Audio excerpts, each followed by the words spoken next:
Kapal berpenumpang 53 orang tenggelam di Selat Bali. Basarnas menyebut 4 orang tewas, sementara tim SAR gabungan masih mencari 30 orang yang hilang. Korban selamat menceritakan detik-detik KMP Tunu Pratama Jaya tenggelam. Sebagian menyebut kapal tiba-tiba miring sebelum akhirnya tenggelam.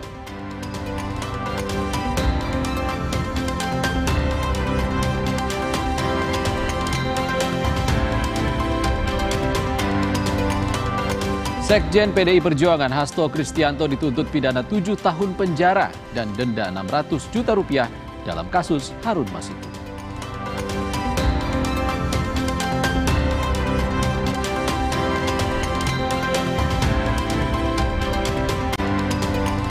Selamat sore saudara, semoga kabar Anda selalu dalam keadaan sehat. Selain 3 sorotan utama tadi, beragam informasi dari sejumlah daerah di Indonesia akan hadir selama 30 menit ke depan. Bersama saya, Ihsan Sitorus. Inilah Indonesia Update selengkapnya.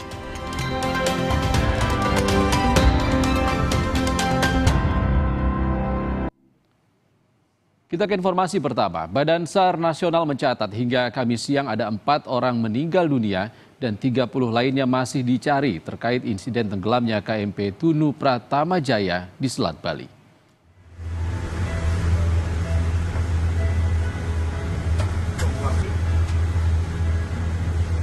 Kepala Basarnas Marsikal Madya Muhammad Syafi'i mengatakan hal itu berdasarkan data terakhir yang dihimpun hingga pukul 11 waktu Indonesia Barat pada Kamis siang.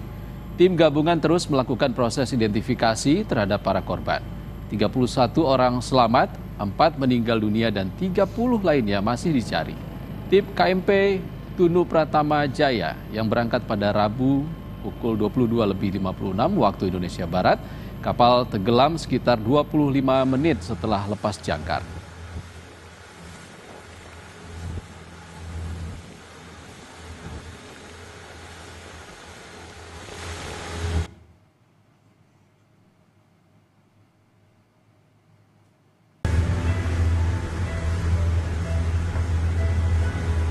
Update hasil operasi SAR sementara yang telah dilaksanakan oleh tim SAR gabungan telah ditemukan korban selamat sebanyak 31 orang. Korban meninggal dunia 4 orang, sehingga yang masih dalam pencarian 30 orang.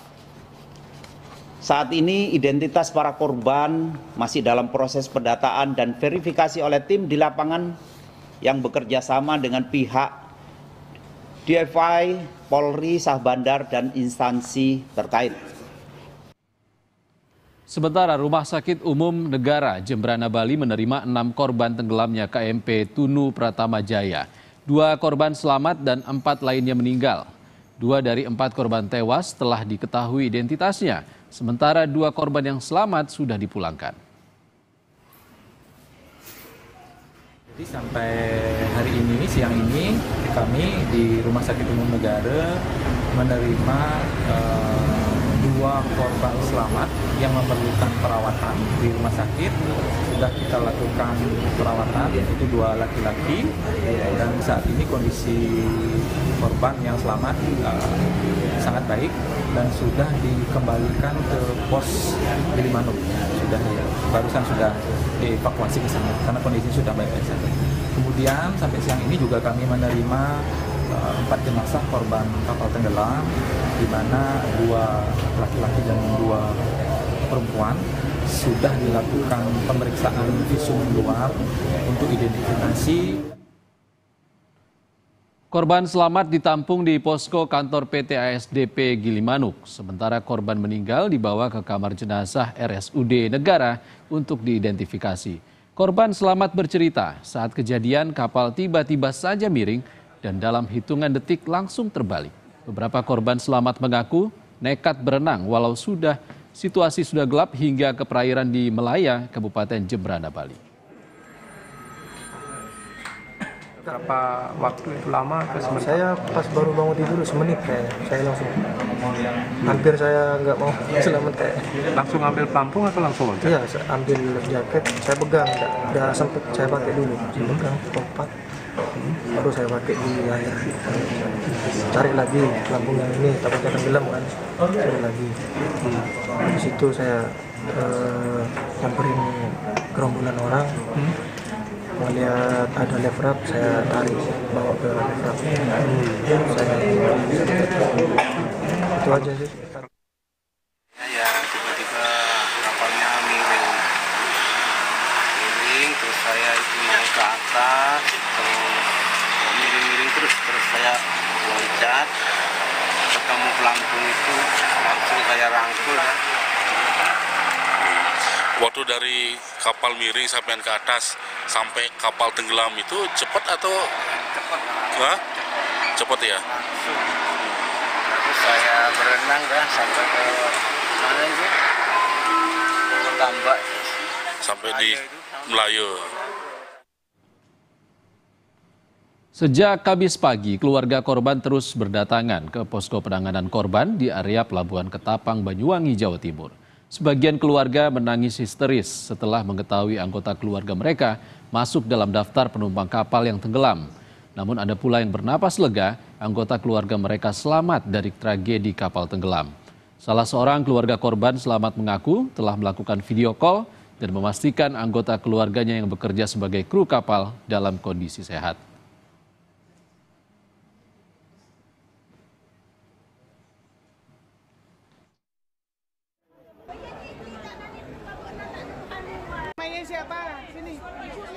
Terdampar di Jembrana. Ketemu pelayan, kayak nelayan gitu. Itu kru kapal ya? Iya, kru yang kapal. atas nama siapa? Riko.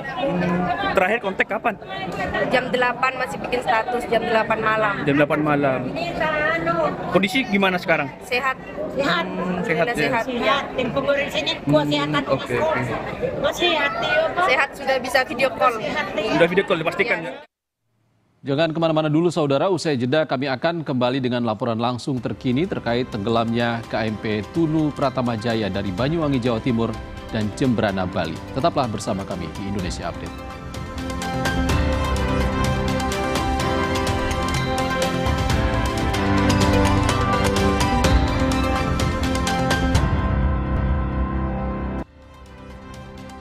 Anda kembali di Indonesia Update, saudara. KMP Tunu Pratama Jaya membawa puluhan penumpang dan belasan anak buah kapal. Kita akan ulas kembali sejumlah data terkait insiden tenggelamnya kapal ini. Kapal KMP Tunu Pratama Jaya membawa total 53 penumpang dan juga 12 ABK ataupun anak buah kapal, serta total ada 22 kendaraan yang dibawa oleh kapal ini. Dan berikutnya kita lihat seperti apa kronologis tenggelamnya KMP Tunu Pratama Jaya, saudara. Insiden ini bermula saat kapal melakukan bongkar muat di pelabuhan LCM Ketapang, Banyuwangi, Jawa Timur pada pukul 22:28 waktu Indonesia Barat malam. Kapal kemudian baru berangkat menuju pelabuhan Gilimanuk, Bali pada 22:56 waktu Indonesia Barat. Namun hanya berselang kurang lebih setengah jam kemudian kapal mengalami gangguan di tengah pelayaran dan meminta bantuan. Itu terjadi tepatnya pukul 23:20 waktu Indonesia Barat. Dan 15 menit kemudian, tepatnya pada pukul 23:35 waktu Indonesia Barat, kapal pun mengalami blackout atau mati total di perairan Selat Bali. Dan tak lama kemudian kapal terbalik dan akhirnya tenggelam. Berikutnya kita lihat KMP Tunu Pratama Jaya ini berjenis kapal Roro GT 734 yang dibuat ataupun diproduksi sekitar 15 tahun lalu, tepatnya di tahun 2010.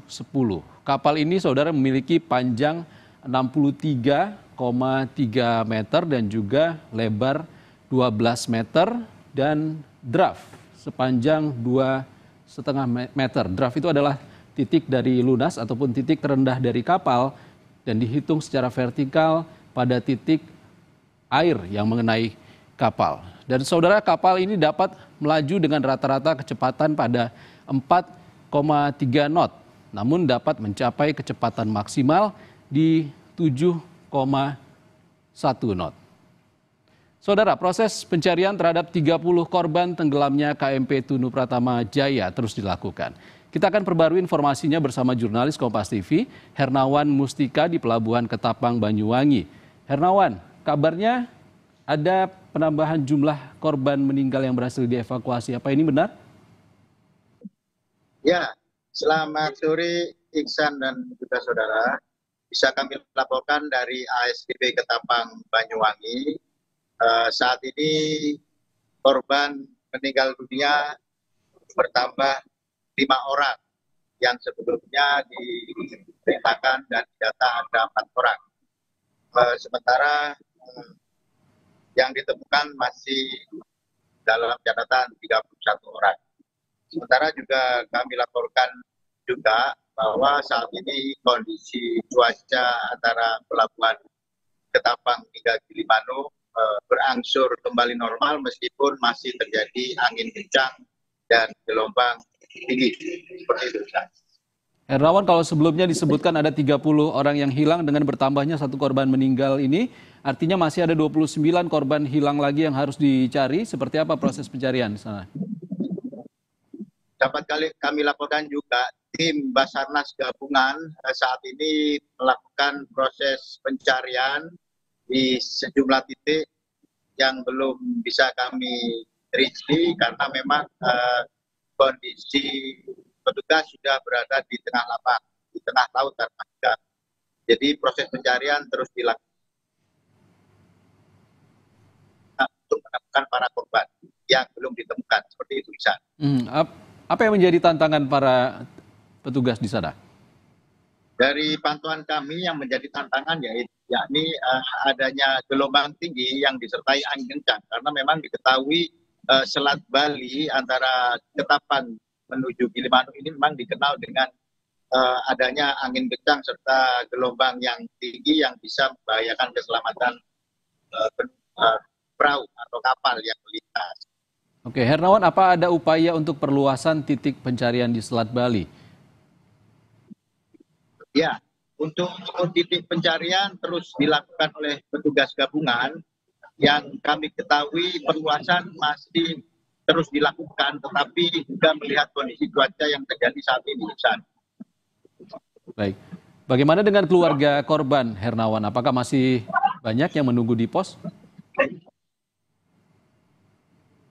Untuk Ketapang Banyuwangi, sejumlah keluarga masih terus dilayani oleh petugas di posko, baik itu untuk mendata ataupun mencari informasi keluarga yang sebagian besar menanyakan keberadaan dan keselamatan keluarganya yang menjadi penumpang di kapal tersebut.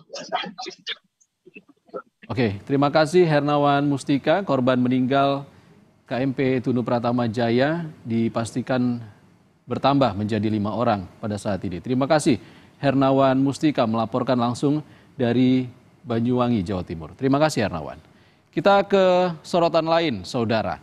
Di Indonesia Update, beralih ke informasi lain, Civitas Akademika Universitas Gadjah Mada Yogyakarta menggelar sholat gaib mendoakan 2 mahasiswa korban kapal tenggelam saat KKN di perairan Debut, Kabupaten Maluku Tenggara, Maluku.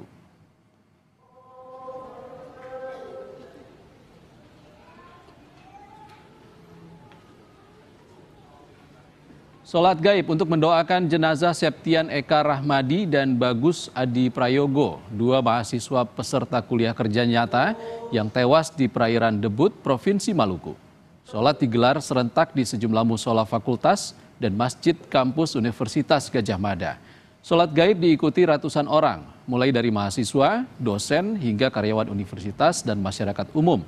Selain sholat gaib, doa bersama untuk kedua korban juga digelar Civitas Akademika UGM dari semua kalangan agama di sejumlah tempat ibadah milik kampus.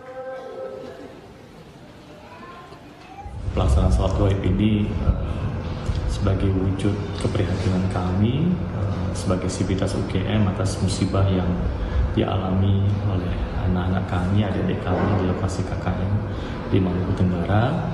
dan juga sebagai bentuk upaya kami dalam rangka mendoakan bersama-sama untuk adik-adik kami, mahasiswa kami yang terkena musibah tersebut. Rektorat UGM menyampaikan duka dan memohon maaf kepada keluarga Septian Eka Rahmadi dan Bagus Adi Prayogo, dua mahasiswa peserta KKN yang meninggal akibat kecelakaan kapal di Maluku Tenggara. Pasca peristiwa itu, pihak UGM berjanji mengevaluasi agar program kuliah kerja nyata selanjutnya bisa berjalan aman. Satu peristiwa ini kita akan evaluasi dari sisi kenapa ini terjadi, bagaimana pembenahan ke depan yang lebih baik.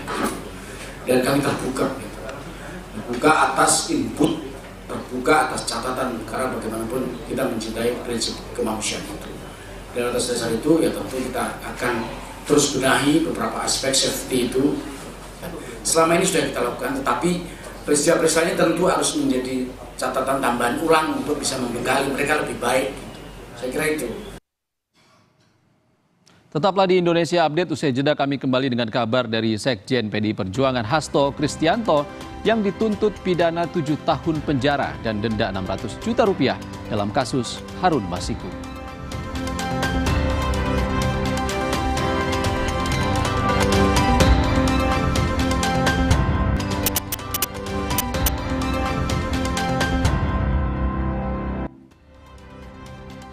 Kita tiba di paruh akhir Indonesia Update. Saudara, Sekjen PDI Perjuangan Hasto Kristianto dituntut pidana 7 tahun penjara dan denda sebesar 600 juta rupiah subsidiar 6 bulan kurungan penjara. Dalam pembacaan tuntutannya, Jaksa KPK menilai Hasto telah terbukti melakukan tindak pidana suap dan perintangan penyidikan perkara Harun Masiku. Selain pidana badan, Hasto juga dituntut membayar denda 600 juta rupiah. Apabila tidak dibayar, diganti dengan pidana penjara selama 6 bulan. Sidang pembacaan nota pembelaan Hasto rencananya digelar pada 10 Juli pekan depan.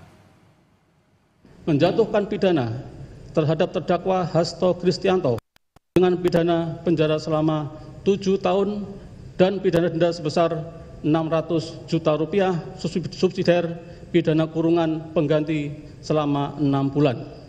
4. Menetapkan masa penahanan yang telah dijalani oleh terdakwa dikurangkan seluruhnya dari pidana yang dijatuhkan. 6. Menetapkan agar terdakwa tetap berada dalam tahanan. Diulangi. 5. Menetapkan agar terdakwa tetap berada dalam tahanan. 6. Menetapkan barang bukti. Kita ke informasi lain. Rapat kerja Komisi 10 DPR bersama Menteri Kebudayaan Fadlizon diwarnai orasi Komisi untuk Orang Hilang dan Korban Tindak Kekerasan Kontras. Aksi orasi ini dilakukan sebagai bentuk kritik kepada Fadlizon yang menyebut tidak ada pemerkosaan massal dalam tragedi kerusuhan 1998. Dan informasi ini sekaligus menutup Indonesia Update hari ini. Saya Ihsan Sitorus pamit. Sampai jumpa. Kita bangsa sendiri, kenapa begitu berat menerima ini? Saya minta maaf. Komisi untuk Orang Hilang dan Korban Tindak Kekerasan Kontras berorasi saat rapat kerja Komisi 10 DPR bersama Menteri Kebudayaan Fadlizon. Aksi orasi ini dilakukan sebagai bentuk kritik kepada Menteri Kebudayaan Fadlizon yang menyebut tidak ada pemerkosaan massal dalam tragedi kerusuhan 1998.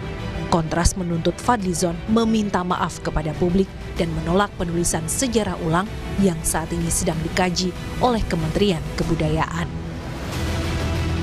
Sementara dalam ruang sidang, anggota Komisi 10 fraksi PDI Perjuangan Mercy Christie mencecar Menteri Kebudayaan Fadlizon. Anggota Dewan ini mengaku punya 3 dokumen resmi terkait kasus ini, yang salah satunya merupakan dokumen dari Tim Gabungan Pencari Fakta Pemerkosaan Massal 98. Kita bangsa sendiri, kenapa begitu berat menerima ini? Ini kalau saya bicara ini kita sakit, Pak. Saya termasuk bagian juga yang ikut mendata itu testimoni sangat menyakitkan. Kita itu testimoni dalam desingan peluru. Aduh, Bapak bicara dari tadi itu saya itu menahan, sangat menahan.